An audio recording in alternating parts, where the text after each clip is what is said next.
Good afternoon, everyone. My name is Trina Shanks. I'm Director of Community Engagement and professor here at the University of Michigan School of Social Work. I use the pronouns she, her, hers. I'm currently wearing glasses and have a short, turquoise jacket and have curly hair. So if you want closed captioning or to show subtitles, hit CC at the bottom of your screen. And if you want to just see the speaker, go up to view or toggle between gallery and speaker view, and you can see the PowerPoint and the person who's talking. All right, so that's kind of logistics for today. We have a great session today. We're going to be exploring homelessness and housing security in the city of Detroit, including the impact of COVID-19 on this issue. So recent data from people who are working directly in the field in this issue. But I'd like to start, next slide, by taking a quick moment to do a brief land and labor acknowledgement. As our engaged team here, we recognize that our society has deep history of exploitation, stealing of land and labor from Native peoples and the Black community for generations. We're committed to acknowledging in everything we do to help create a more inclusive tomorrow. So that's what our conversations are going to be about. And I'll give you a second to read this actual acknowledgement before we continue.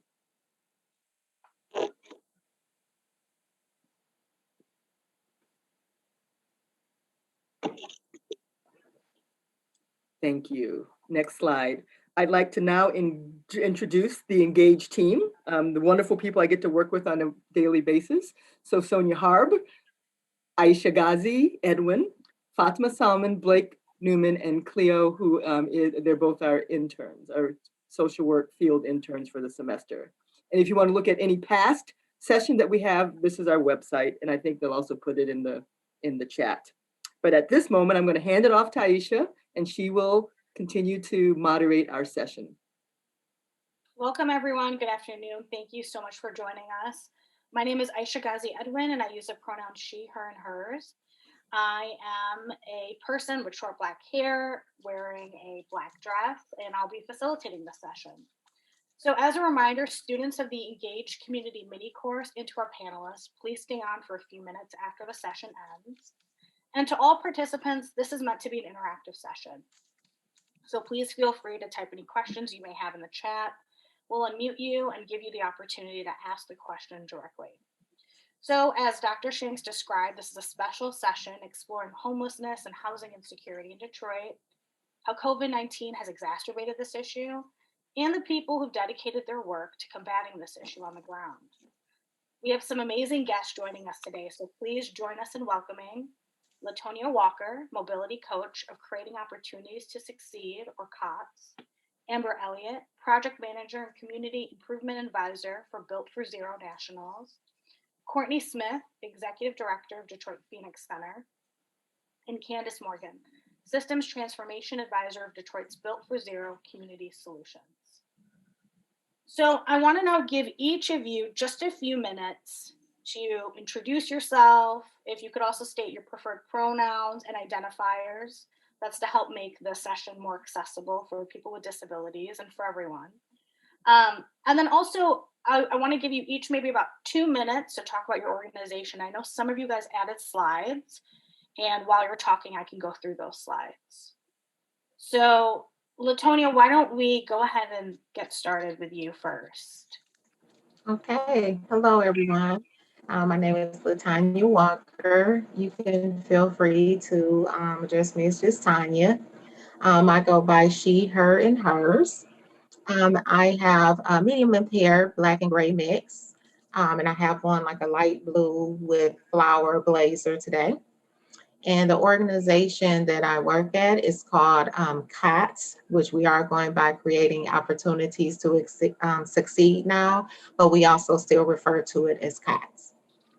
Would you like me to talk a little bit about COTS or just leave it at that for now? Sure, go ahead. If you want to talk a little bit about what you do around housing insecurity in the city, that would be great. Okay, great. So COTS is a family-only homeless shelter in Detroit, meaning that you have to have dependents in your custody, 18 or under.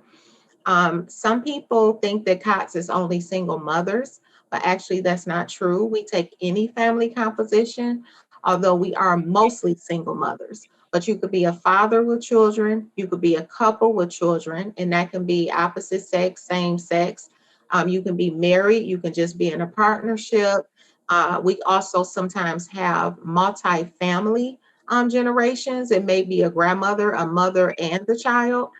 So it can be any family composition as long as you have minor children in your custody.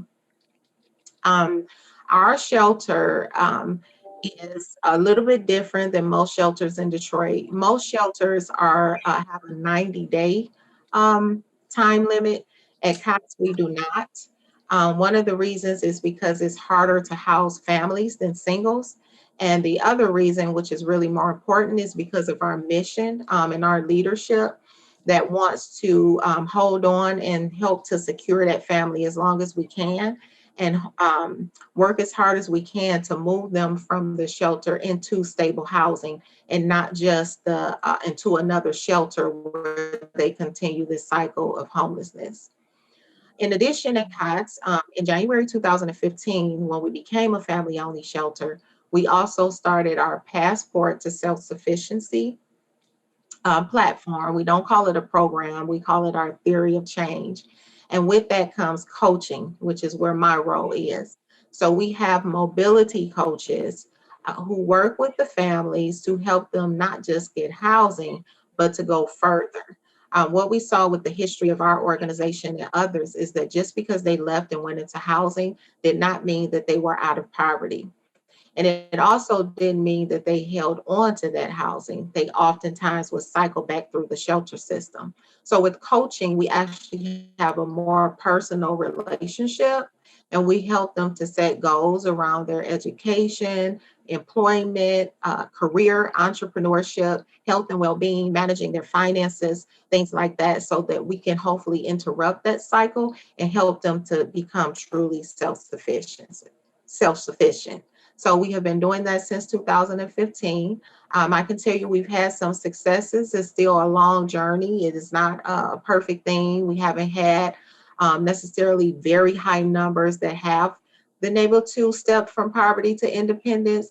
However, we have some that have grown on that trajectory and are definitely on their way, and a few that have made larger leaps and bounds, a little further along on the spectrum. That's great. Thank you so much, Latanya. And we'll come back to some of the great things that you mentioned, and you'll have the opportunity to talk a little bit more about it. Okay, thank you. Yeah, thank you. So next up, why don't we have Amber Elliott? Hi, my name is Amber Elliott. I go by the pronouns of she, her, and hers. I am wearing a yellow hoodie with a turban and some hair sticking outside of my turban. And I work for Built for Zero, the national organization, which is powered by Community Solutions. My coworker, my colleague, Candice Morgan, will also be talking about her work. I work more nationally with other communities. And my focus has really been around inflow, stopping people from entering into the homeless system altogether. So really identifying what we call our drivers, or also known as faucets, things that happen or cause people to enter into the homelessness system. So whatever trauma that they're facing, we try to have resources in place prior to, so that they are supported and that they're able to become stable prior to ever entering into the emergency response system. So we've been working with Hartford more in depth, as well as Charlotte, Montgomery County, and Rockford, Illinois. And all of those communities have identified places where they are now building what we are calling a responsive prevention system. So having people who are experts around eviction come together, people who are trained in reentry, and people who are talking around behavioral health services. So ensuring that those people in specific neighborhoods that we classify or have seen have the highest rate of entering into the homelessness system, that they're able to get these resources ahead of time. And so that, again, that they're able to stay as stably housed as possible, stay in the communities that they want to, be able to thrive, and not only survive in the communities that they want to.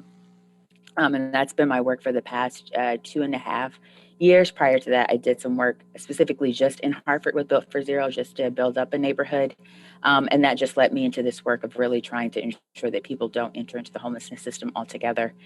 I think then that is about it.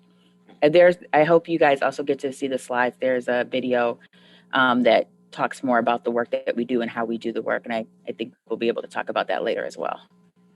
Yeah, we can go ahead and talk about that later, because I know that you dropped some slides in. So when we get to explain more about your role, please let me know what slides you want me to showcase. But thank you so much, Amber. So Courtney, would you like to go ahead? Yeah, absolutely. Thank you so much, Tonya and Amber, for sharing so much about the great work that you both do at COTS and Built for Zero. It's so inspiring. And thank you so much, U of M, for having me here. Definitely appreciate it. Aisha, thanks for organizing this. My name is Courtney Smith, and I'm the founder of the Detroit Phoenix Center. We are a high-impact nonprofit organization that provides critical resources, support, and a safe, nurturing environment for youth and young adults that are experiencing homelessness. I started the organization about 5 years ago in 2016. I noticed that there was a major gap in low barrier resources for youth that were experiencing homelessness or that were street connected, highly mobile. And so I took a train across the country and I spoke with executive directors and youth that were actually on the street. And I asked them, what did they need? And I learned about best practices across the country that didn't necessarily exist in Detroit. And what I found was in San Francisco, they were using a model, and all the other cities that I visited were using a model of a drop-in center. And Detroit didn't have a drop-in center for youth. And what a drop-in center is, it's a low barrier resource center that young people can literally walk in off the street. They can take a shower, they can wash their clothes, they can access a food pantry, a computer lab, wrap around supportive services. So we too use the coaching model as opposed to the case management model, because it's more interpersonal. We notice that a lot of the young people that we serve come in with a lot of trauma. So we really want to just meet them where they are. They have cycled through many of the other shelters. And so when they come to us, they're literally couch surfing, they're living doubled up. They may be in an abandoned house or any place. We use the McKinney-Vento definition to kind of define homelessness. So any place that's not suitable for human habitation. And so, we work with young people, ages 13 to 24 through direct services, including a daily drop-in center. We have an after-school enrichment program for teens, a youth action board, because we believe that those who are closest to the problems need to be the ones driving the solutions. We offer emergency crisis support and a scholarship fund. And in addition to that, we work diligently for systemic change, right? So we contribute to the growing movement to end youth homelessness through advocacy and policy change. So I can go on and on about the Detroit Phoenix Center, just like everyone else here that's incredibly passionate about the work that they do, but I'm gonna leave it there. I also go by the pronoun she, her, hers. I am wearing, you can't see it, but I'm wearing a black shirt and a green necklace, and I have black hair. Thank you so much, Courtney. We're excited to hear more about all of your amazing work. So next up, let's have Candice. Hello, everyone. My name is Candice. I also, like Amber, work with Community Solutions on the Built for Zero team. I have been with Built for Zero for 2 years now. I actually came from the housing director of the Detroit Rescue Mission Ministries, where I ran all of their housing programs for several years. And before that, I did 23 years with the Salvation Army under a contract through the state of Michigan. And we funded all shelters throughout the state of Michigan. I did that for 23 years before I moved on to the Michigan State Housing Development Authority, where I only stayed a couple of years. But I had an opportunity to work in rural homelessness in that position. So I've been in Detroit working in the homeless delivery system for 28 years. And when I came to Community Solutions, the job that they wanted me to do was to stay in Detroit and simply work with Detroit on strategic plans, improvement projects, PDSAs that would help us reduce veteran homelessness, to end veteran homelessness. Now, there are several subpopulations of homelessness. I'm focusing right now on veteran homelessness, and I think the next pot will be chronic homelessness. My pronouns are she, her, and hers as well. And I'm wearing some groovy glasses. I've got some curly black, an afro. You remember the afro? That's what I got. An afro. And I've got on a black shirt. I wanted to take the rest of my time, since Amber talked about community solutions already, to talk about some demographics of Detroit and their homeless delivery system, just so that we could have a rounded view. In Detroit, there is something called a continuum of care, which all communities have if they receive any HUD funding. So in 1996, the continuum of care for Detroit was the Homeless Action Network of Detroit. I was that chair for 9 years with them. So this entity is considered the collaborative applicant. So they have the power to apply for funds to advocate for homelessness, for housing, for anything that has to do with homelessness. That is the entity that gets the funds. So you have to actually be a member of that organization, like COTS is a member. Courtney, I'm so glad to meet you, but I haven't had the opportunity to meet you before, so I'm glad you're here. So, there are a lot of all the shelters. Everyone is a part of this organization, and there are application periods where they apply for that funding. So I just wanted to say that. And I wanted to tell you a couple of numbers. There are a couple of housing destinations for homeless people. We all hear about the shelters. Actually, I wrote some numbers, I don't know what I did with it, but we have about 667 in 2019. We had 667 shelter beds. But in 2020, we went down to 552. And there are a lot of reasons for that, but those are the shelter beds we have. We have permanent supportive housing, which is another destination for homeless people. It's kind of like they come into shelter, like Tonya says, and you work with them on self-sufficiency to move them to another placement. And usually that placement is permanent, it's either permanent supportive housing or supportive housing. So supportive housing is where the government, that money that the continuum of care gets from HUD, pays for a portion of the person's rent, and they can live there forever as long as they meet certain criteria. They don't have to have income. They can be chronic. They can have a disability. And we have quite a few of those beds. I think the number is about 1,200 in Detroit for PSH, about 1,200 of those. And I'm giving you what I know without actually having the statistics right here in front of me. COVID slowed a couple of things down. So statistics for 2020 are not as readily available as they are for 2019. So I just wanted to share with you, if you're a veteran, you could go to a grant per diem program. So there's housing for veterans who are homeless. There are shelters, there are PSH programs, there are safe haven programs. And what I'll do, Alicia, is I have some graphs that outline everything, the numbers that I'm telling you about, the different housing types. I'll send that to you, and you can send it to anybody who you would like to share it with. But even with all of that housing, guess what? There's still not enough. So we still have to struggle with finding more housing, especially affordable housing, because most of the people that we work with and love and serve have insecurities with finances. So we have to make sure that we're able to offer them supports the best way that we can. So I think that's all of my overview I have for you.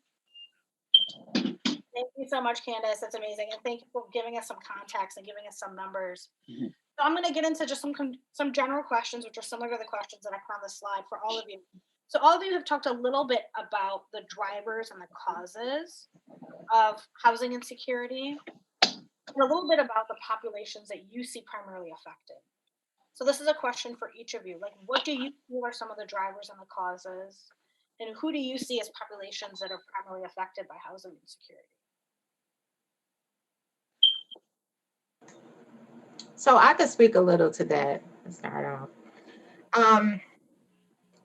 I'm always really careful and sensitive when I talk about like this particular topic in question, because there is definitely this fine line where macro and micro come together. So the historical causes, particularly because we're talking about Detroit, which is mostly African American, right? Because homelessness can be different depending on the population or the demographics. Okay, so I'm always careful with that too. But here in Detroit, there's macro and there's micro. Those macro reasons of historical racism, the barriers that have been there, all of those things are 100% true. So let me make sure I say that. However, where the micro comes in, after it's been a cycle for some generations, there are some individual things that now start to add to it. Where oftentimes I'll say, it didn't start off your fault, but it became your fault. And a lot of the things that are needed to get out of it, the mental state, the endurance, is not there because of some of the things that they've experienced. So I often say, sometimes some of my clients start to create their own barriers. The historical barriers are there, but then they add to it with some personal barriers.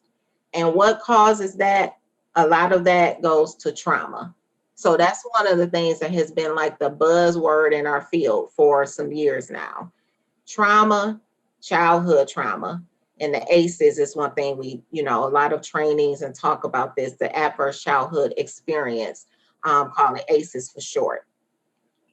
They say that usually 4 or more ACEs is where you start to see some effects, which started out with health effects and then also show social outcomes.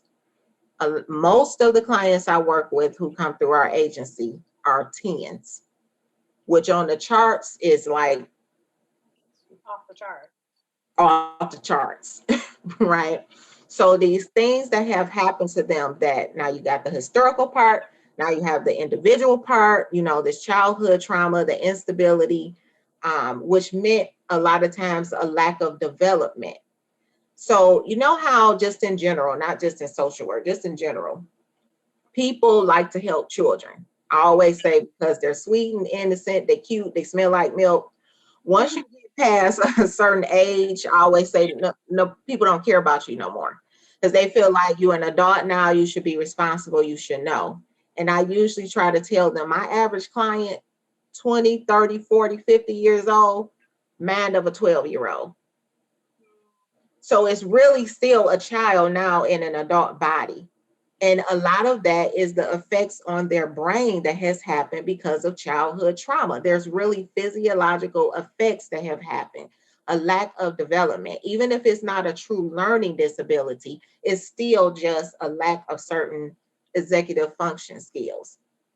So when you put all that together, to me, from my experience, those are a lot of the things that affect it even more than at this point than some of the historical. That led up to it, but this is where we're at today. So that's just I think one more thing I would want to add, because I definitely want to get other panel members. The trauma, but also I'm sorry, now I lost my train of thought just that fast. I can't think of what it was, but I'm sure probably what somebody else would say would draw it, and I can come back to it. But leaving it at the trauma, and they can take it from there. I think too, I just want to jump in. I think too that even the micro issues are connected to structural racism, right? Like the lack of services, the intergenerational trauma that's inherited, the exceptionally high eviction rates in Detroit, the history of redlining and foreclosure in the city. I mean, the city and the people have been attacked by policies. Yes. But I think you bring up a really good issue that the childhood trauma just accumulates. Yes. I remember what it was now. Affecting homelessness in Detroit is that this is one of the things I learned early from a previous mentor, that it's not so much even the homelessness, it's the poverty. Yeah. It's like homelessness is a part of, and a lot of times people associate poverty with money. No, it's bigger than that. So the homelessness like comes out of it. So it's really like not just the housing instability, the homelessness, the shelter services, the, you know, housing resources. It's the bigger picture. Because you can give those things, but if these other things that are part of the poverty don't change, they're still going to be homeless because it's bigger than that. So that was the last point I wanted to make. Okay, great. So like housing is a symptom of the poverty. Thank you, Latanya. Anyone else? Candice? I can say my perspective is coming from a different city, having done the work in Hartford where we really drilled down in specifically 2 zip codes. So in Hartford, we were working in a promise zone, which is a HUD designation. The neighborhood means that it is very disadvantaged. It has a lot of challenges, such as high poverty rate, high rent burden, low education, and things of that nature. And so what we did was we took a year to really understand like why people were entering in or why people had entered into the homelessness center system, and really identified some real key causes. One of those, like Latanya had pointed out, like ACEs was definitely one of those things that caused people to consistently show up. But one of the other pieces, in addition to that, was just that we were seeing people who didn't trust the system. So even if there were responsive pieces in place, I don't trust the system because I have generational knowledge of it not helping me. And that's definitely because of the structural racism that occurs. So also, just to put that out there, the neighborhood that we serviced was heavily Black and brown. And so it was just had been disinvested in for over 50 years, redlining a lot of different things. And so you have these people that live there that just don't see the same opportunities that they see around them. It was a food desert. We have schools that are closing within the system, so you don't even have neighborhood schools that you're able to go to. You're bussed out of the system, and then you're bussed into a mostly white town in which you are surrounded by people who have different resources than you do in order to thrive and make it through to whatever your level or definition of success is. We saw high eviction rates, and that was all occurring from very small. I missed a month of rent and now I'm being evicted because we have these landlords who are treating this as a business, which I understand, but not really having also tenants that are able to or have the ability to communicate well as to what the issues are that are causing them to then become behind in their rent, and then a system that they don't trust to reach out to get those resources that they need in order to ensure that they're stably housed.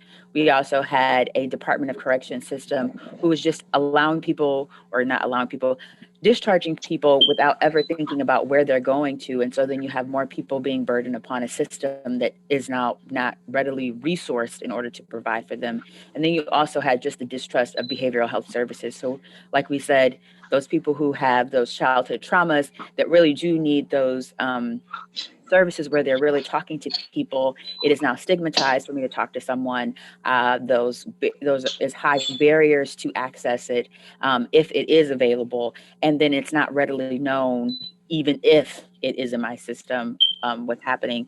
And what we also were identifying in this specific neighborhood was there was a lot of Black men who were experiencing homelessness, and they were falling through the cracks, and they weren't the people that necessarily had that support in order to make it. It was also, like you were saying, Aisha, about the policies. You had them being taken away from their families so that their families could continue to get some support and resources. Right. But now they are separated and they don't have that same access and ability to, one, connect with their family, connect with their kids, and get those things to help them strive towards, so there's a level of success. So yeah. Amber, I wanted to piggyback on something you said as well as Tonya. There are a lot of causes and reasons, and we will never be able to kind of pinpoint them all. But what you just talked about with, it goes all the way back to institutional racism, when back in the 60s and the early 70s, if you were a woman who received welfare, you had to identify if there was a male in the house with you. And what that did was it either cut you off because you had that male in your house, or it limited so people weren't saying if they had a male in their house. And then if you did find out, they would cut you off altogether. Then to make matters worse, back in 1991, when Governor Engler was here, he did something like that GA reform. So even if a single person was still able, a single male was still able to get that GA portion every month, it was like $193. That $193 was able to pay for their rent in like shared housing. We have these, like there's a hotel off of I-75 called the Yorbra. And it was like hundreds of apartments, and single men would live there and they would pay that little stipend every month to stay there. But when that cut off, that gave us an influx of homeless people who were able to maintain going because they had that little money. So there's a lot of institutional racism. And I just wanted to mention that I have never met a person who I've talked to who was homeless wanted to be homeless. They are homeless because of situations and circumstances, and they just need a hand up. And they need some help to be able to see a different path, way to get to where they're going. And I wanted to bring some attention to drug diagnosed folk who have a mental illness, but also have a substance use disorder. I have a child, just to be very honest with you, who has a mental diagnosis. And what I notice is people use the substances to medicate the mental health issue. And that's the reason we have so many people who have mental health and that substance abuse together. You know, I've had to do some research on that, and it's phenomenal. We have a lot of people, and as Tonya said about that trauma, if we get an opportunity to go back and deal with that issue, then we could probably cut off. If we deal with some psychodynamic therapy and some things, we could probably help them deal with that unconsciousness or those unconscious thoughts or the reasons they do things, so that they can move out of this cycle that they are in. And I would say years ago, our fastest growing population in Detroit for the homeless population were women and children, families. You know, we have this theory that all we see is men. All we see is homeless men who are homeless. And yes, we have homeless men who are homeless, but we have just as many, if not more, babies and young folk, adolescents living in our shelters and our PSH programs. So, you know, there are many faces of homelessness. There's not one, many of them. And I think that was a really great point, Candice. Thank you so much. And Amber and LaTonya for just weighing in. I would definitely echo everything that you all said, but I really have to lean into the statement that Candice just said about there being many faces of homelessness, because youth homelessness looks very different from adult homelessness in many cases. Young people that are experiencing homelessness, they want to blend in plain sight, right? So even when we talk about the scope of youth homelessness and just general homelessness, it's largely a large undercount, right? DPSCD just identified over 1,100 students that are experiencing homelessness in the Detroit public schools community district. There are over 15,000 youth, children and youth in the state of Michigan that are experiencing homelessness. We're working with the University of Michigan Poverty Solutions to kind of get the scope of youth homelessness. And when we talk about some of those underlying factors, we're talking about, you know, of course, trauma, the physical, sexual, emotional abuse, youth experiencing homelessness. 1 in 5 are victims of human trafficking. So you're being forced to kind of relive some of the trauma. I would definitely say from my opinion and from my experience is that, you know, homelessness stems from, you know, social economic distress. And at the core of all of that, in my mind, it is racism, right? And I don't think that it's a character flaw. I believe, just like Candice said, I've never met a youth that was experiencing homelessness that wanted to be experiencing homelessness. So you have, you know, research shows that abuse is a large number for youth that are experiencing homelessness, and then involvement with the child welfare system. Oftentimes we do this work in silos, and we talk about youth homelessness as a silo issue, but we have to address the other systems, right? So involvement in the child welfare system.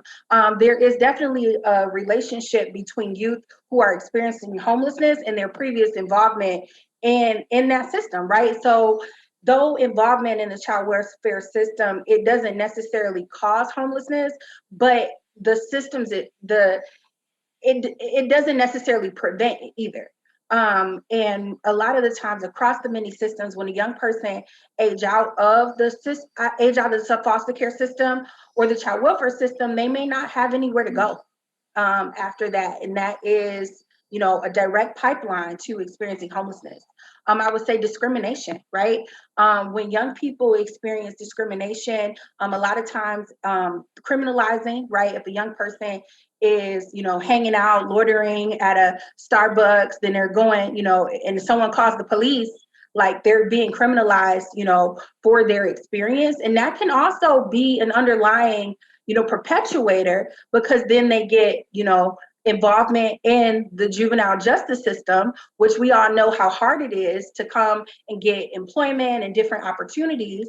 And then also education, right? Like discrimination, racism, it limits their ability for educational success and to be able to access the services that they need when young people are being discriminated against.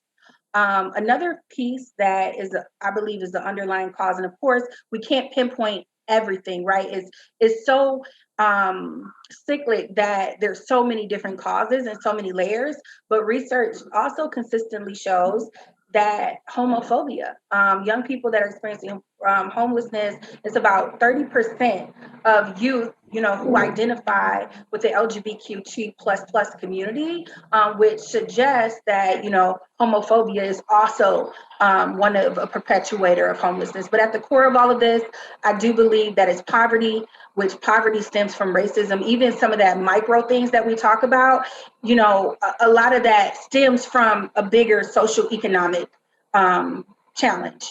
And so, I mean, that's I'm just going to leave it there because I don't want to repeat everything everyone else said, which was definitely on point. Thank you so much.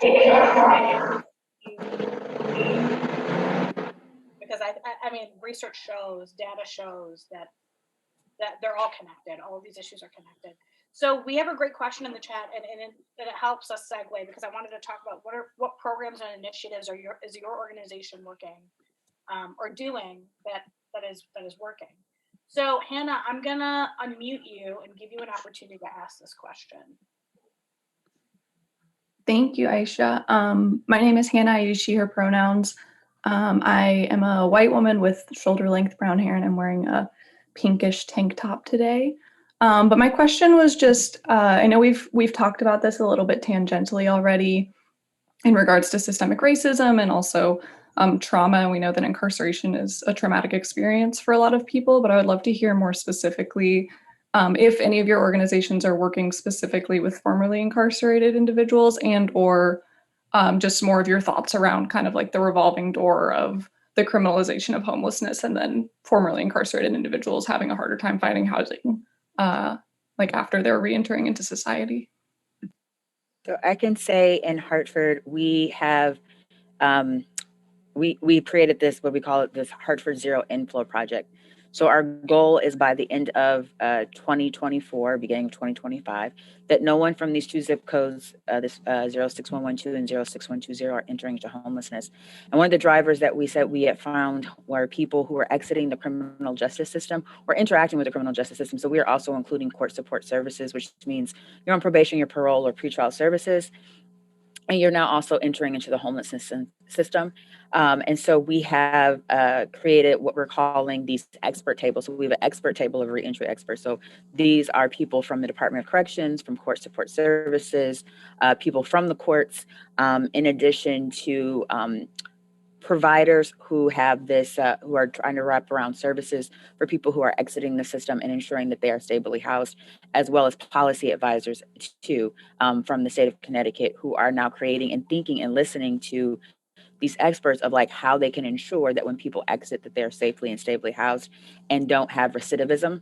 And so that includes connecting with colleges around the area to see what opportunities there may be in terms of if they want to expand their horizon in education, what employment opportunities there are available, getting rid of the box, checking the box. So making sure that people are not already predetermined to not get the job just because they've already had previous experiences.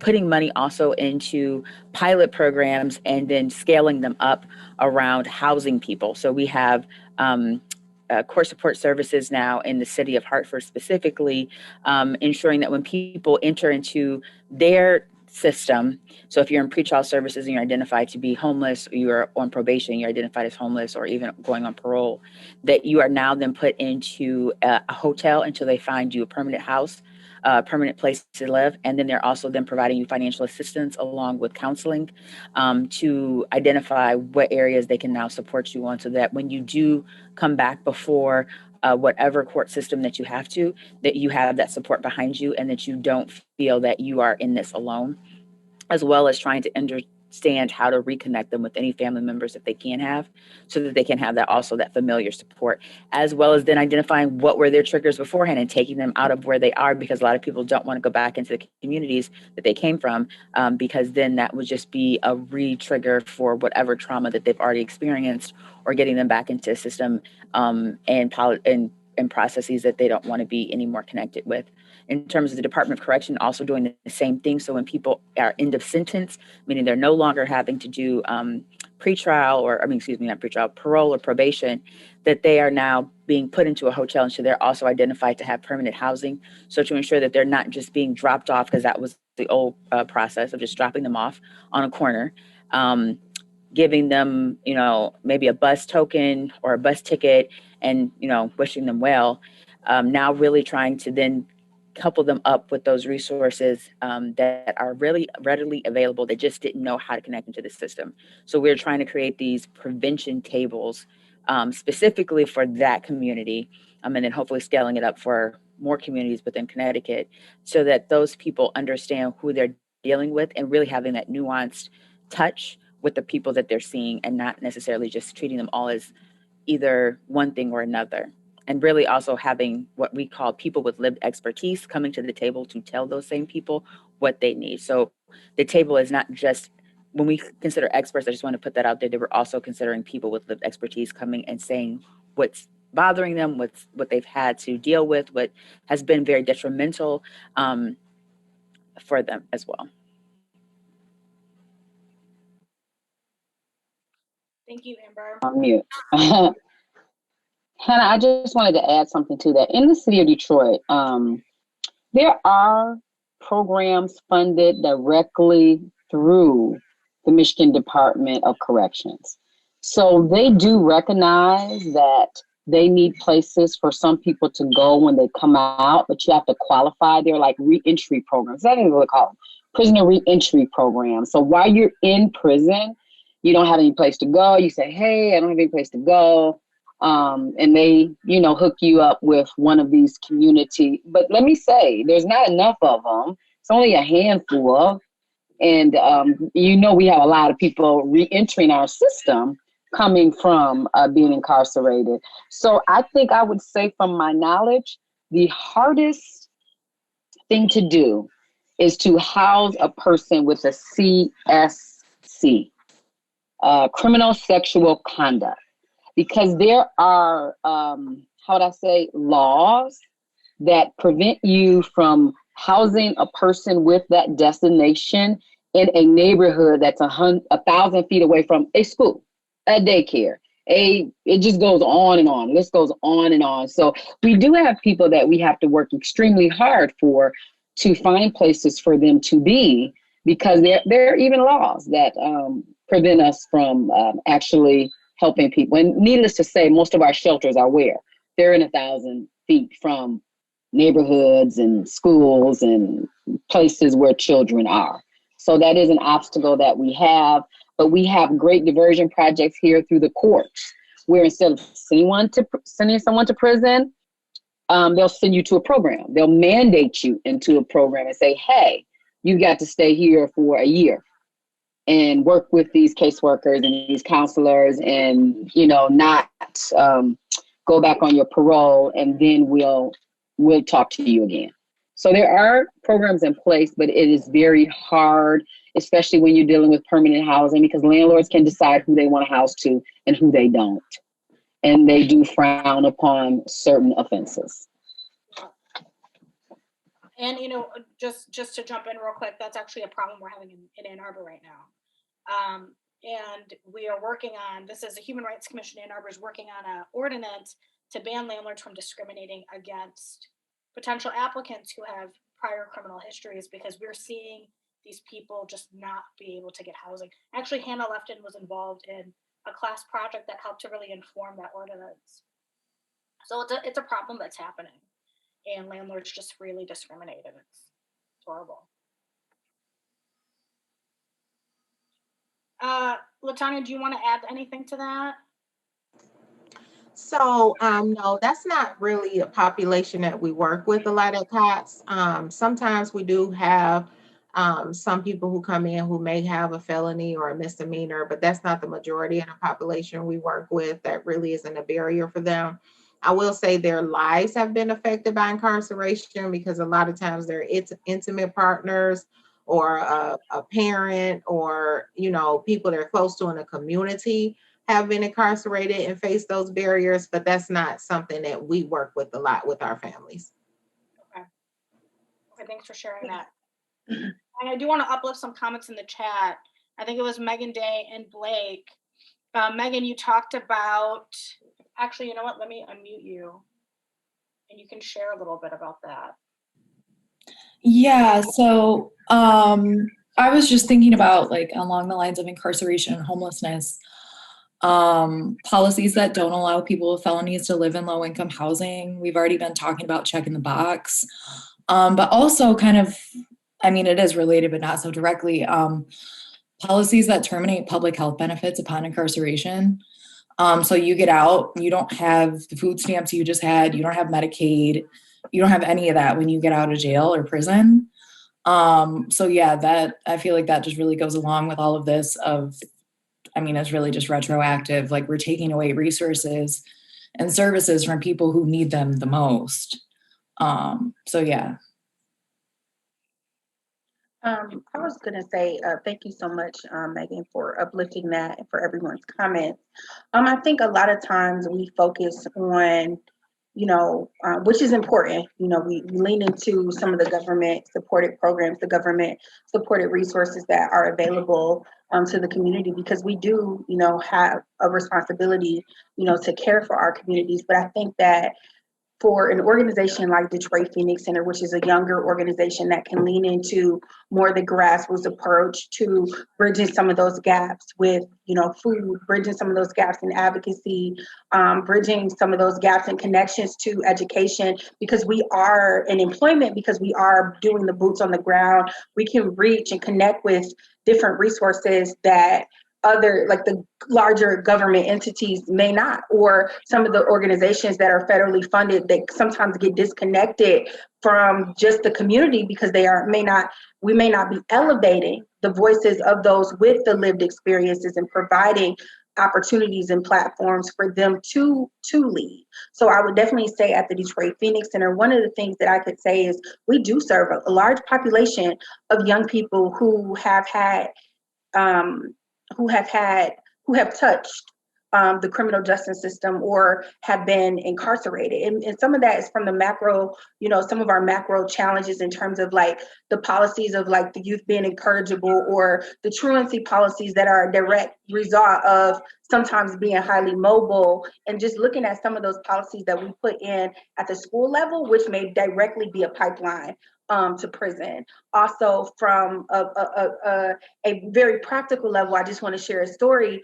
It was a couple of young people that were serving a couple years ago. They were in a Starbucks, and the managers kept calling the police on these, you know, 3 young men that were lingering in Starbucks. And so I had emailed, first I made a Facebook post that went completely viral, and then I got in contact with the national Starbucks, who connected me with the local Starbucks. And the Starbucks manager actually sat down and had a conversation with me about, some of the young people that were lingering. And we came up with, a plan to be able to support the youth. To make a long story short, like, they were able to, sponsor some of the program at the Detroit Phoenix Center. They ended up hiring 2 out of 3 of the youth who were, lingering, in the Starbucks, because it took a level of advocacy and a next step for us as practitioners to be able to bring light to some of these issues, because, we have to mobilize also our, philanthropic community and our business community to also work as a partner in this work. We can't solely depend on our government system, because we know that there is flaws, right? So the advocacy there is super important. And so that's one thing that I didn't necessarily hear other speakers talk about. So I wanted to lean into that. If I can, I wanted to say something that she just talked about our philanthropist community. We have great, and Detroit is a big place, so we've got big players who want to sit at the table. So we have someone from the McGregor Foundation who actually sits on the COC board, and she sits on our chronic committee, and she's just awesome. And she's able to bring resources to bear. She just, this is great. They have hired, she has partnered with the city of Detroit in the continuum of care, and they have hired a equity expert to come in and scan the Detroit homeless delivery system. They've been 7 months. They've been doing it 7 months. They gave us a presentation about a month ago, and it was, we kind of knew where the inequities lie. You would think, okay, we're a Black city, so Black people are not discriminated against in the system, but it's not true.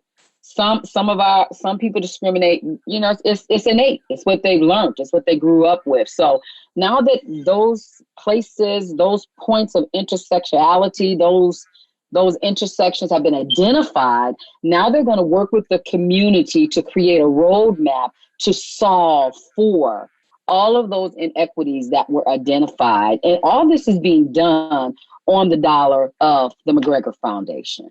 So they do some things that we can't do. If they partner with the cause, they bring about great change. Like Rocket Mortgage. They gave, one of the things I'm doing for Rocket Mortgage is they gave me, $150,000. And they said, okay, what is the need you see? We were focusing on veterans, and we found out that veterans didn't want to leave the GPD shelter they were in or the community shelter they were in for several reasons. Some of them was, hey, I get this apartment, but I ain't got no TV, I ain't got no couch, I ain't got no bed, I don't have internet. So we surveyed those veterans, and then we're using that fund to, when a veteran gets ready to move, it's like to accelerate their moving into housing. They apply to this fund. We give up to $1,000 for furniture, first month's rent, security deposit, and then we give them $1,000 to their checking account. And this is a safety net. And this says this is 1 month's rent and utilities to help you sustain. And so that's Rocket Mortgage. That's what they're doing. And we're going to test it and see if it, we're going to follow people and see if they re-enter our system or how well they do before we'll know if more programs like that can survive. So I agree with you, Courtney. Partnerships are, especially partnerships that have power and influence behind them, are important. The McGregor Fund is absolutely amazing. We work with them as well. I would say one of the things that you touched on, which I think was super important, it was eliminating some of the barriers that exist to receiving support. That cash assistance is super important because it gives, on our end, we noticed that we had to reimagine our whole service delivery due to COVID, and cash was one of those things. It gives young people autonomy over their own service delivery, and it takes away the stigma and the criminalization that we sometimes even perpetuate in our own service rendering by saying, hey, you need to go through all of these steps to get money to meet your own needs. And so I love that. We do that as well. We've done the first month rent and security deposit, 6 months, up into paying that housing first, leaning into that housing first model, but then also leaning to the cash. You know, that is something that we as practitioners, is a national conversation that's happening around giving those, you know, those that we Yes. service the actual cash, whereas before, Mhm, you know, mhm. there's such a like literally a stigma that's Stigma to- associated yep. with that. So I love that innovation, and I love that, you know, that conversation is happening. And Aisha, there's a study about what we're talking about that has been extremely successful out of Vancouver, Canada, where they did up to $7,500 per homeless person, and the results are phenomenal. Yep. So that's some information that's out there too. And Point Source Youth also has a great study about that, and they're based in New York. They've done a lot of research in the youth homelessness space around what that does for youth. That's amazing. Just add, I know we were advised that if there were causes or agencies, we could mention it. And one that comes to mind with what they just brought up is local. It's called Humble Design. Yeah. Yep. Families from COTS they service, and we're not the only. They work with multiple agencies. And what they do for our guests who may not be familiar, when they move, when our families move from the shelter into housing, they not only furnish their new home, but they decorate it. It's a beautiful thing to see. They do it all very quickly in one day. It's like a 3-day process because they do measurements and things the first time, and sometimes the furniture is delivered the second day. But on that last day, they come in one day and totally set up all the furniture. And I mean, living room, dining room, bedrooms, playrooms. If there's a basement space, they make it into a family space. They put pictures and things on the walls.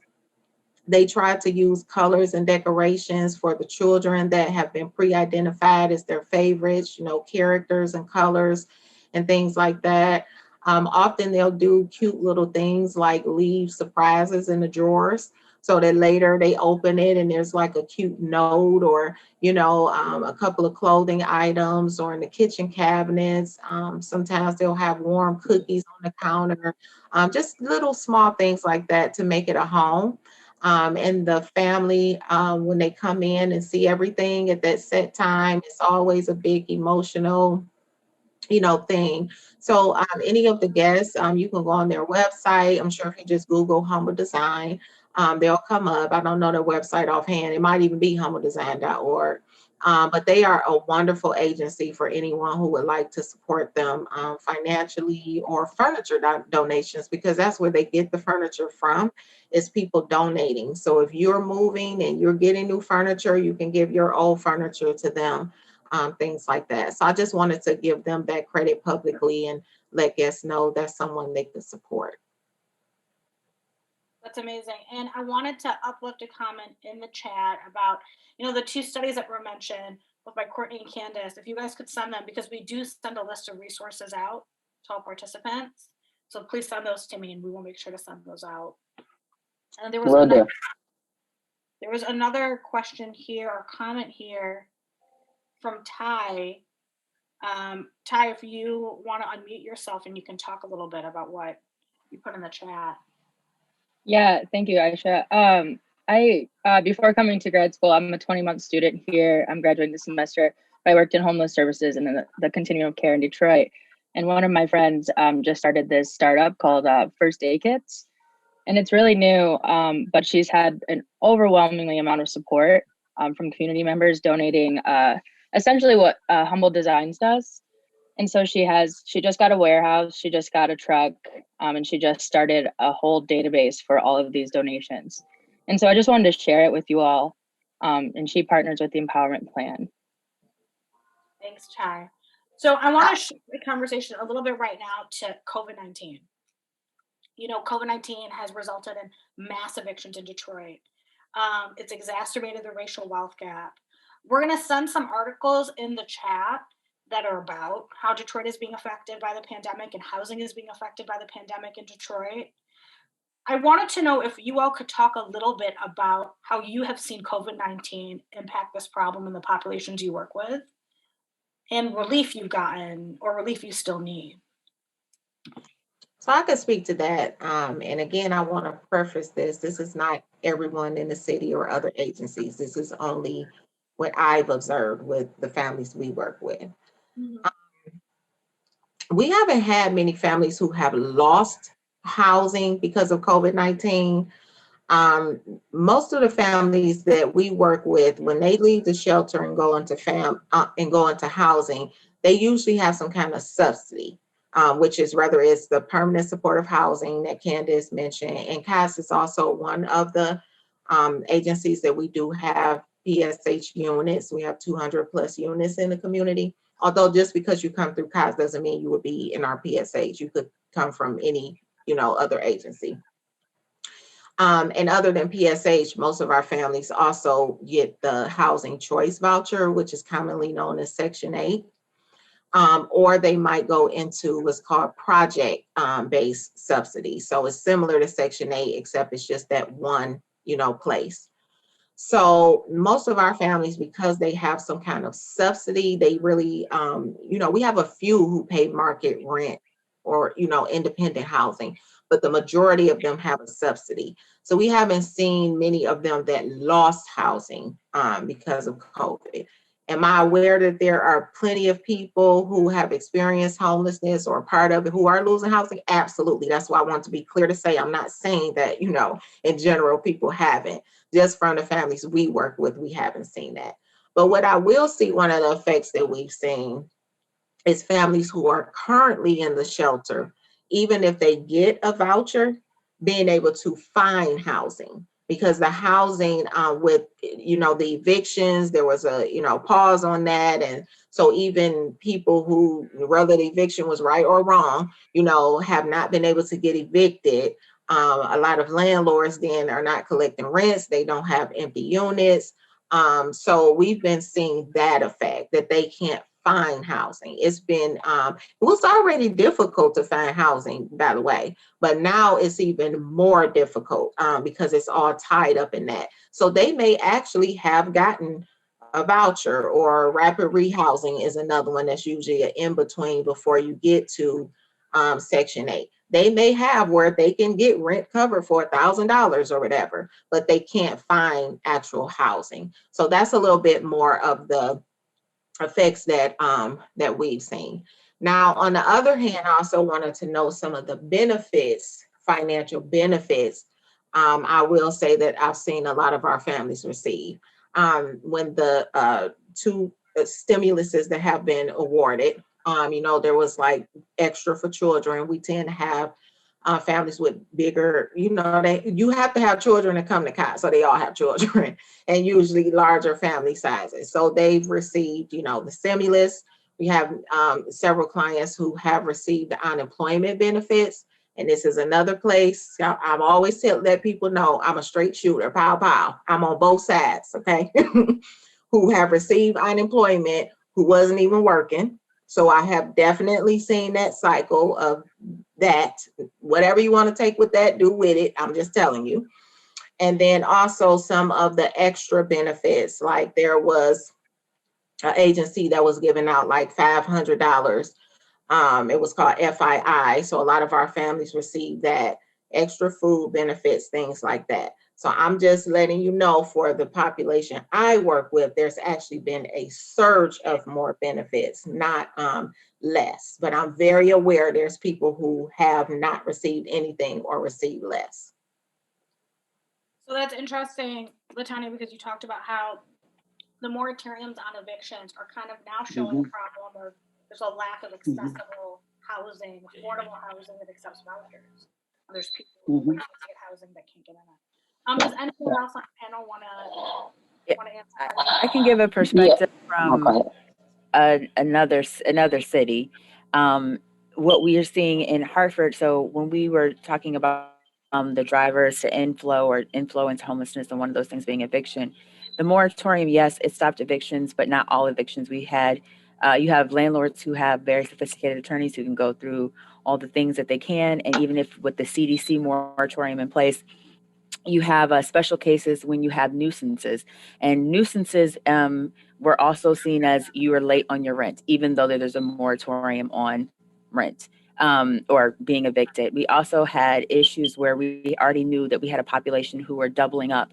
And now that you are in this pandemic, you are now pushing people out because the family can no longer support this extra household or extra person that's now living with them. So we did have a lot of people that we saw coming back into the system. In Montgomery County in Maryland, we're working, what they did was they had some funds that they've gotten since, and what they've been doing is giving people $5,000. So they're also doing the cash assistance directly. This is your first time experiencing homelessness, to give you $5,000 and seeing what that's done. So they've done that for 40 families. Only 2 have returned back into the homelessness system. So they are seeing that as a success and hoping to continue it on to really see what's happening. In Rockford, Illinois, who also has seen more people who have been doubled up coming into the system because of the strain of the pandemic. What they've been doing is also trying to identify who those people are so that they can identify support systems and resources when they come into play, so that they can really try to get those people back to being stably housed. So COVID really has impacted a lot of different communities. And like Tonya said, it's very different in different places. So for us to have seen the level of need in Hartford come because of the moratorium was something that I don't think a lot of other communities may have seen, and the same thing for Montgomery County and Rockford, Illinois as well. Aisha, I want to talk a little bit about Detroit differently, not just one particular provider, just the big overarching picture. I think there are 2 pots of homeless people we're talking about. There are homeless people who were already in shelter when COVID hit, and they had that stay in place type of order. And I think the population that was affected the most were those who were already housed. And because of COVID, they were coming into homelessness. And I think that's what you hear the most of, because those homeless people who were already in shelter, we kept them in shelter. Now, what we did have to do was create a system in Detroit where we had type 1 shelter, type 2 shelter. We had organizations who gave us their buildings. And if there was a homeless person, we partnered, the city of Detroit and the community partnered with the health department. And the health department would go to each shelter or each PSH program, each congregate living facility, and test people. So the staff there would give them, if you had symptoms, you would notify the health department, and then you would be transported to a type 1 shelter. That was run by the Salvation Army at the time. And then the Wayne State University, who we partnered with, would then go to that type 1 shelter, actually test that individual. If they were positive, then they went to a type 2 shelter that was housed in a different location. So but this was all for people who were already housed. If you were coming into the system because you were dislocated because of COVID, they didn't really want to put you in the existing shelter, because then they had to do that 6 feet thing. And, a lot of them didn't have a lot of room. So they actually went down in capacity. So we started putting people in hotels. And we also put people in hotels who had medical reasons to be there, or even people who said, I'm having high anxiety from being in a congregate setting right now. So what the government did because of COVID was flooded our community with money. They flooded us. We have a lot of money. Sometimes you can have a lot of money, but no strategy to spend money, and it doesn't get done well. Right now, we have a TA component from HUD who's working with the city of Detroit, because that's who got most of the money, to figure out what strategic areas need that money. So a lot of it, millions of it, went to rapid rehousing, where that's for the person who's getting evicted because of COVID. They got evicted. They can get this rapid rehousing money for up to 12 months to stabilize them. And then you had another pot for evictions. And this went to an organization called United Community Housing Coalition. And I have something for them I will send you as well. And what they do is foreclosures. They're directly in the court, and they advocate for folk coming in because of evictions. So we were able to house people in hotels with COVID dollars. City of Detroit got millions of it. And then the state through MISTA gave us millions more. So we've been able to, and when I'm saying these millions, please don't believe that it's enough. because it's not enough. We cannot stop people from getting evicted. We have the hotline number, hundreds of people call, and they may only get to 20 of them. So there's still things that need to be done, but we are trying to work on making sure that the system is able to support the inflow that we have. I don't know if we'll ever be able to support it, but they are trying to make sure that they have the resources to bear. It's interesting that they were money. I mean, you would think if there's one time that shows that housing insecurity is also a public health issue, it's during a pandemic. How do you socially isolate if you're sleeping in a shelter? Absolutely. Yep. It's an issue. And I will say this, one of the things I will send you is called a situational report. Detroit, during COVID, we did one every quarter. It has all of the statistics and all of the numbers of how many homeless people, if they passed because of COVID, how many people were actually positive, how many people recovered, what type of shelter they went to. I will send you that information as well, because they kept excellent records on that. Yeah, and I have to lean in just a bit, because I think, again, when we're talking about youth and young adult homelessness, it looks just a bit differently. And so thank you, Candice and LaTonya, for just leaning in from a family perspective. But we're talking about from a system that I'm looking at from a vantage point. I'm looking at it from a point of youth who are unaccompanied. They're single adults. They may not be in the physical custody of their parent or guardian. They're couch surfing. And so when COVID-19 hit, we saw a public health crisis. And also, we define homelessness by if a youth doesn't have running water in their home, according to the McKinney-Vento and the resources they get through the McKinney-Vento, they're experiencing homelessness because their home is not suitable for human habitation. So in a stay-at-home order, if you're not able to shelter in place, doing a state mandated stay-at-home order, or to regularly wash your hands, in addition to a lack of, having lack of access to medical care, left the youth that we service at the Detroit Phoenix Center incredibly vulnerable to contacting COVID-19.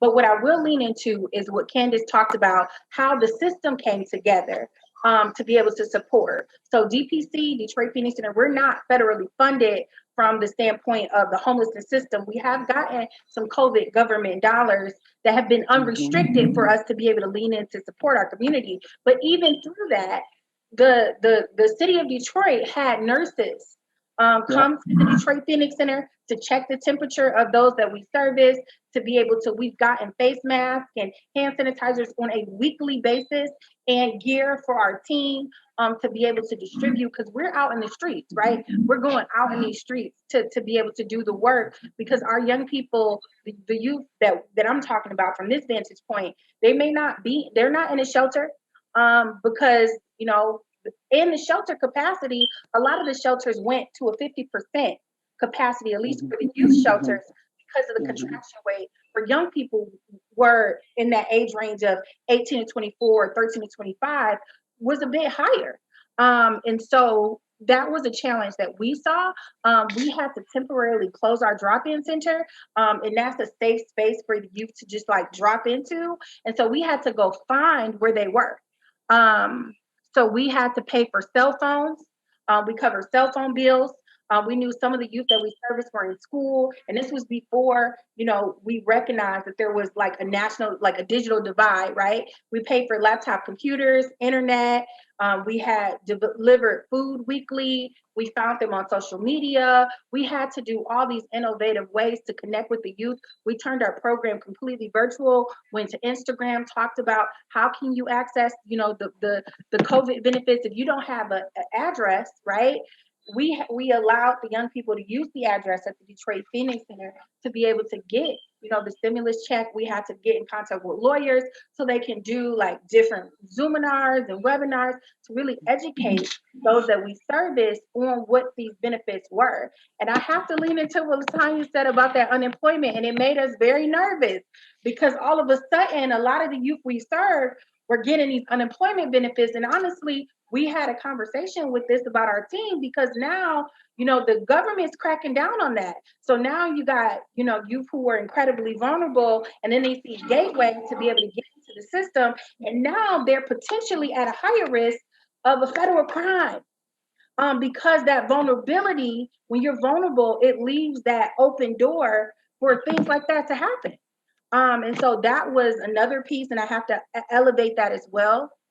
But one of the things that I will say that what we saw is the young people that we service are incredibly resilient. They are incredibly resourceful. I'm thankful to say that we have not lost any of the youth that we service. And we see about 150 youth year round, but the ones that we see frequently is about between 30 to 50 that can drop in at any given moment to the Detroit Phoenix Center. We were able to successfully transition 25 of the youth that we saw consistently into stable support, supportive housing by connecting with landlords. A lot of the philanthropic community, they turned the grants that we had from being geared to a specific project to now general operating. So now we can do more things, for the families that we serve. But food insecurity was a big thing that we saw. Now they're at home, they're eating more, or if they're in a family situation, even though they're single, they may be living doubled up. So we were able to partner with restaurants to get hot meals delivered. We were doing very large food distributions, thanks to some of the family farm to family program, which is a government administrative program. We were able to bridge some gaps in food insecurity. And another thing that we saw was we worked directly with other agencies. We had to really lean into the support of the other, agencies, such as, Alternatives for Girls, the Covenant House, Ruth Ellis Center, that were at, in this space that we are in to be able to provide housing. We've done so much hoteling. There's been so much hoteling for youth and young adults during this time, and youth that are with their families, simply because many young people don't want to go to a shelter. That is the very difference. They don't feel safe. And so we've done so much hoteling. We've been able to, get some hotel partners and also, be on the phone with the CAM line, doing some advocacy work, and even after hours, being able to do some after hours work when the CAM line closes, that's where we saw the highest number of young people reaching out, is when that CAM line closes and, there's a conflict in the home and they don't have anywhere to go. So I'm just, saying it from our vantage point of what we've seen, working with young people, but we bridge those gaps through distributing PPE gear. We bridge gaps in technology, food, and also just doing some advocacy work. Something we don't talk about, which I think is important to talk about on this call, is college students, right? We saw so many college students.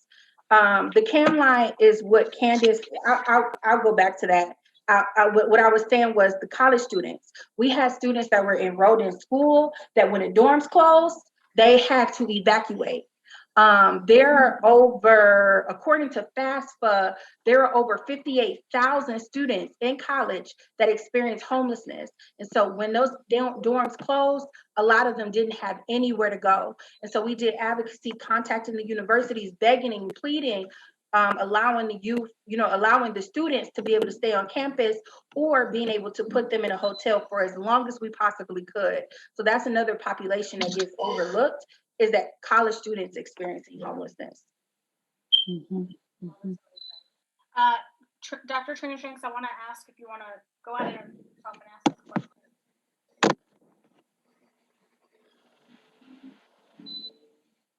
Sure. You're on mute. Somebody already put information about the CAM line, so thank you very much. I spent a lot of work in Detroit working with Grow Detroit for the Talent, the Summer Youth Employment Program. And typically, there's 12,000 young people who apply. There's only 8,000 jobs. Everyone who gets a job take them. But this time around, several young people who were offered a position this year said, well, I'm getting unemployment, and that's more. So I'm not going to accept the Grow Detroit Young Talent offer. I didn't know if that was a thing, if that was just, a few people said it, or were you guys hearing that, particularly those who work with young people 14 to 24? Yeah, we saw that. Well, I was going to say, I work with that program as well. I don't remember the name of the person who asked the question. I've been doing it. This is my 5th year. I've already started for this year. And that did that did come up, but it was cleared up later on in the summer. So last year's program was only 10 weeks. So you could only receive so much money for it, and it was all virtual. But what got cleared up is that you could still receive, you didn't have to, the money they got was considered a stipend from Grow Detroit Talent Bank. So it didn't have to be reported as income. And that's exactly what I was going to say, Candice, that was a big misconception that a lot of the youth were afraid that, you know, it would be taxable. And that same thing goes for other benefits that they were receiving. But I would say from a staffing perspective, we ran into that challenge from a staffing perspective with more benefits coming in from unemployment and being able to retain staff members was challenging as a nonprofit, as a startup nonprofit. Thank you all. So one thing I was wondering about too is like when it comes to the vaccine rollout, how are people experiencing housing insecurity being prioritized? Are they being prioritized? Are your organizations like advocating that they're prioritized? I know that I imagine that Candice, you would speak about this, but I think the city has done a wonderful job of coordinating a systems approach to the vaccine. But I will say, you know, we know historically, you know, there's some trauma there with, you know, vaccinations. You know, we could talk about the Tuskegee, you know, and also, you know, Henrietta Lacks. We got some trauma there when it comes to vaccines. I will say that that's been a very challenging, really hard conversation to have with the population that we serve, because there is just a lot of fear as we understand that. But I will say that the city has done, in terms of the homelessness space, has done a great job. I've been on webinars literally every other Friday, educating, you know, about, you know, the health department, giving us so many resources, and then also prioritizing, you know, shelters for, you know, the vaccine. So I will say that there is tension points, and that's something that as a community that we're just navigating. But from my experience, I would say that there was, you know, a great coordinated effort. I will say that I was a bit disappointed in the beginning. The statement has been retracted. I was disappointed in the Johnson & Johnson vaccine because that is one dose, right? And many of the youth that we serve are highly mobile. So for them to be able to even be identified to be able to get that second dose could be a challenge. So for our population, that Johnson & Johnson is going to be very critical for that one dose vaccine, which in the beginning there was some differing of opinions in regards to that being administered in the city of Detroit, which is now has been cleared up. And so I don't know if that's going to build the trust that our young people feel with the vaccine. But as our staff becomes educated and we see more public figures coming out stating, you know, why they're getting the vaccine, but it's a deeply personal decision. So we are just providing the education, sharing the process, and just going from there. And I can add to that, there has been a systems response around that in the community. Unfortunately, even though they were offered it first, I'm going to give you an example. We have one provider who offered it to all of their residents, and only 42% of the residents agreed to take it. So there is that mistrust. Now we're working on campaigns to try to build up the trust. But like Courtney said, bringing in speakers, having dialogue with them, doctors, to get them to understand. It's also not just homeless people. And, you know, we're primarily Black community. And so there are a lot of people that I know personally who do not want to take the vaccine. So there's a lot of education that has to happen. But as far as it being available to homeless individuals who have been identified in a program, it is available. The health department has gone to certain places where homeless people cannot come. They actually go to the shelter.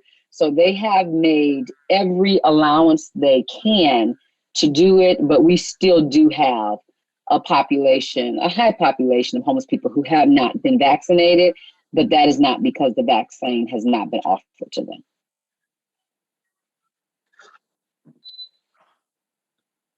Do any of the other panelists want to add to that?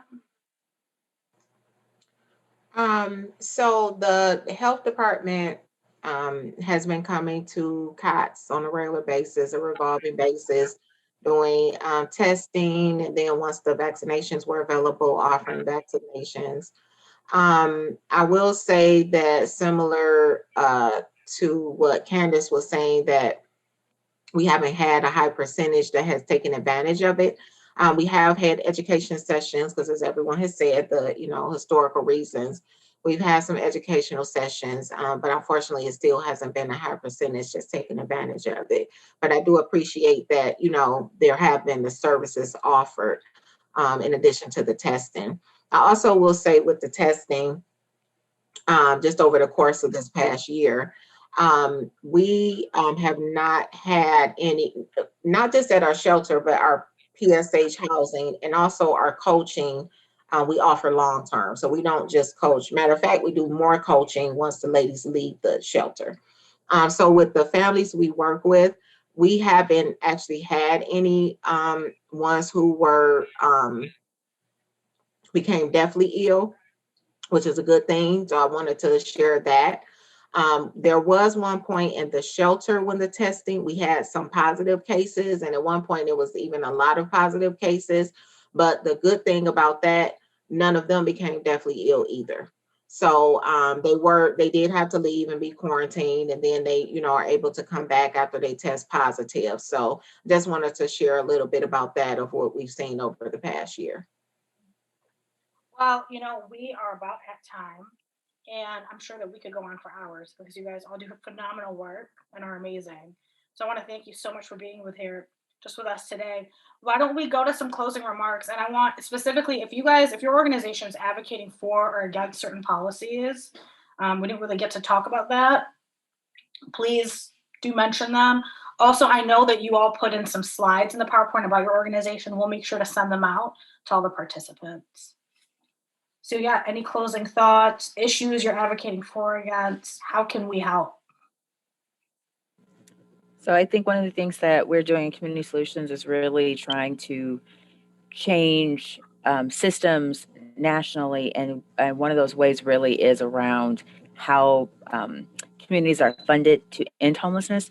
So one of those things is really around getting communities to have quality systems data, to also ensure that it is seen housing is a public health issue and really impacting upon the CDC to really impart upon that to communities as well. And then individually in a lot of communities, what we're also working around is really around evictions to really keep people stably housed. So getting right to counsel really spreading around the country so that people do have that access and have that ability to be properly represented in court, as well as mediation services so that we can also try to quell and stop things from heading off into the process.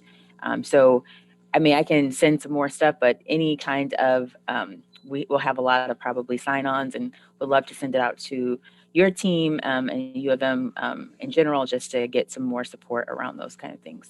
Please do. We'd be happy to share it with everyone in our school. My closing remarks probably a little bit different than traditional in this type of setting. But number one, my role as a coach in COTS, but also on the number two, on my personal side, I'm a motivational speaker.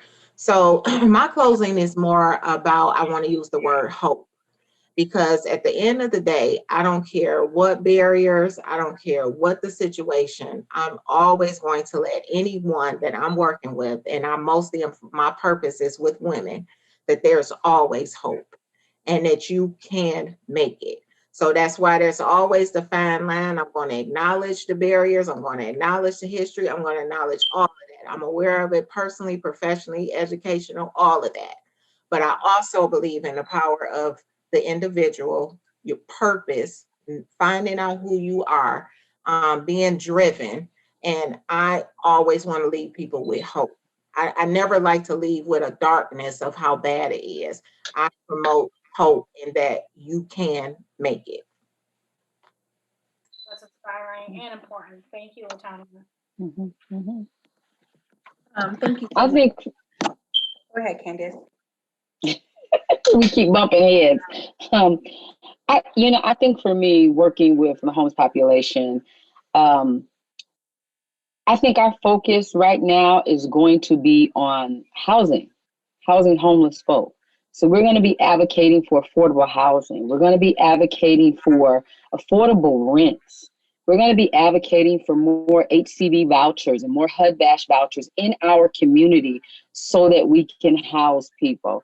One of the things we're advocating for right now, I'm getting a lot of pushback from it, but I'm trying to get the Veterans Administration to free up some of our permanent supportive housing beds for new people coming into the system and allow those permanent housing people to receive VASH vouchers. Now they're telling me no. I think it can happen.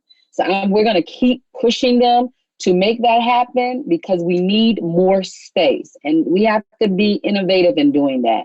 So more housing, more affordable housing everywhere, up and down, wherever we can find it. That's what we're going to be focusing on. Thanks, Candice. And Trina Shanks, Dr. Trina Shanks put in the chat, if you have a list of ideas to remove housing from the pure market system, you could share that. Yeah, there is a group, our chronic group, who's looking at housing more detailed. They're drilling down into that. And I don't have a perfected answer for you today, but it is on, it's in the pipeline. Great. Courtney, you want to go ahead? Yes, so I'm not going to repeat anything that was said. Definitely housing, definitely policy. Hope is so important, super important. I would definitely say two things from a policy standpoint. We're leaning more into minors, right? Advocating for minors to be able to have access, to be able to have the consent to advocate for their own routine healthcare. So that's something that's super important. So that's in health, and then also in housing, and then also education. From another standpoint, I would definitely say a closing remark is I strongly believe, and I believe that others would agree with me. I hope is that the solution, that we're looking for is often rooted in those who have experienced this social issue. We have to center the voices of those who have lived experience. We have to listen to them, and not from a standpoint of we need a grant, so we need to check this box, or from a place of exploitation, but a true place of partnership and sharing power. That is critically important. I'm a firm believer that those closest to problems need to be the ones that are driving the solutions. So those are my closing remarks. That's powerful. I agree with you. So thank you all so much again. Again, we're going to be sending out resources shared during this call. I'm going to now hand it over to Dr. Trina Shanks to close us out.